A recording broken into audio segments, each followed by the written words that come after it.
I'm in the studio right now with Drew Calvo. He came in to talk about his daughter, Faith, and he came in the studio, and I'm like, I know you look familiar.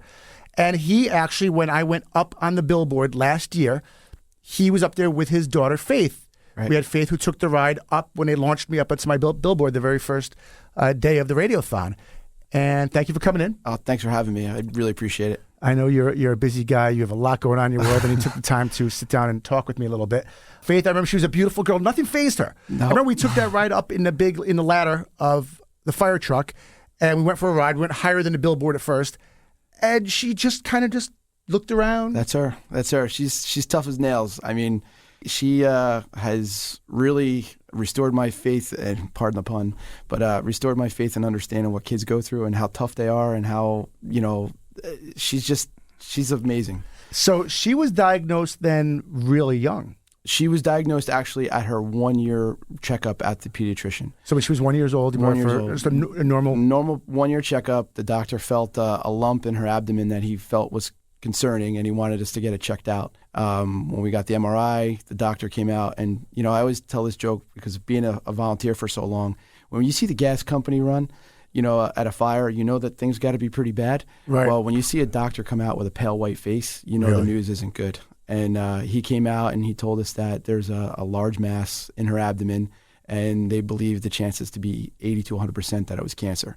Keep in mind, this all happened on New Year's Eve night, and Faith was being transferred via hot ambulance from Monmouth Medical Center in Long Branch to Children's Hospital as the ball was dropping on New Year's Eve.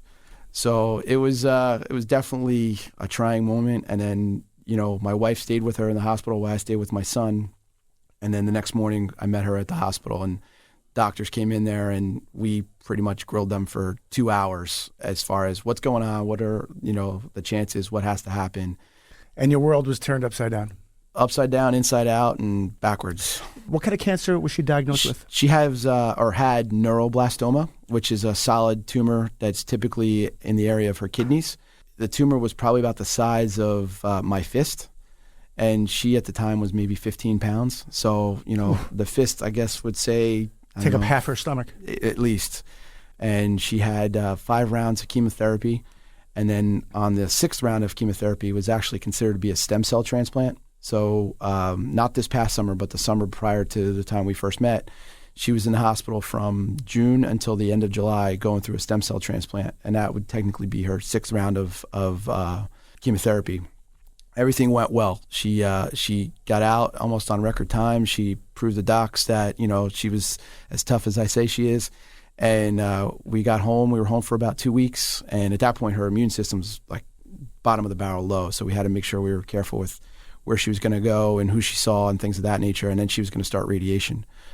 Unfortunately, on her first day of radiation, she had a pulmonary hemorrhage, and we had to she was intubated, she was put on a ventilator, and we wound up spending another 17 days in the hospital, but out of those 17, all of them were in the PICU.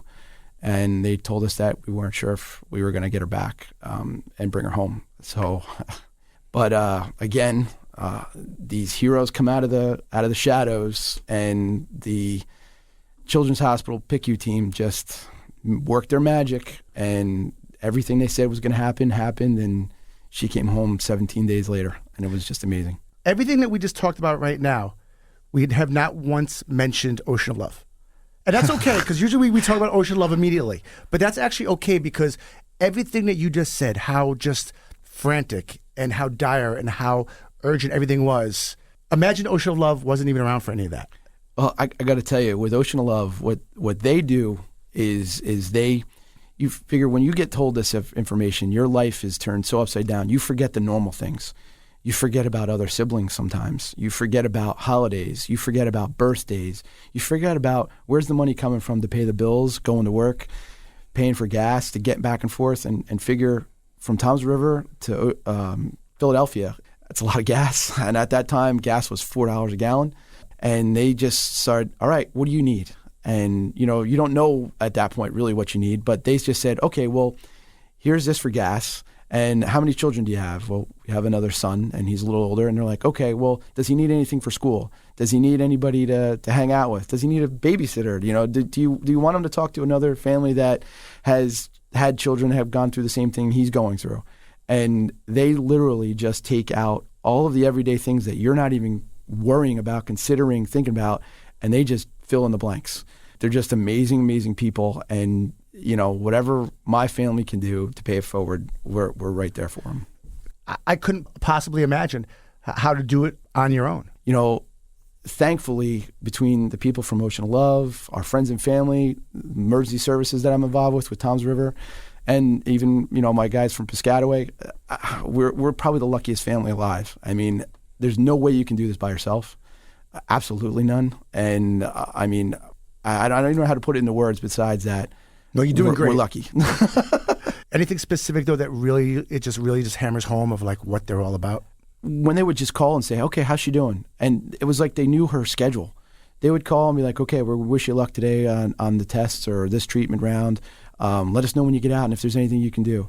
I mean, the monetary assistance is great. Don't look at that as being, a little thing, but just them being there to pick up the phone and call you and say, hey, come on over. We have something for you, just out of the whim. And you pull up and they're like, we have our little gift for her so she's not too bored when you go to the hospital. They were gracious enough to not only take care of her, but then they kind of just give you that guidance of, hey, listen, I know you're not thinking about this, but just take this. It'll come in handy later.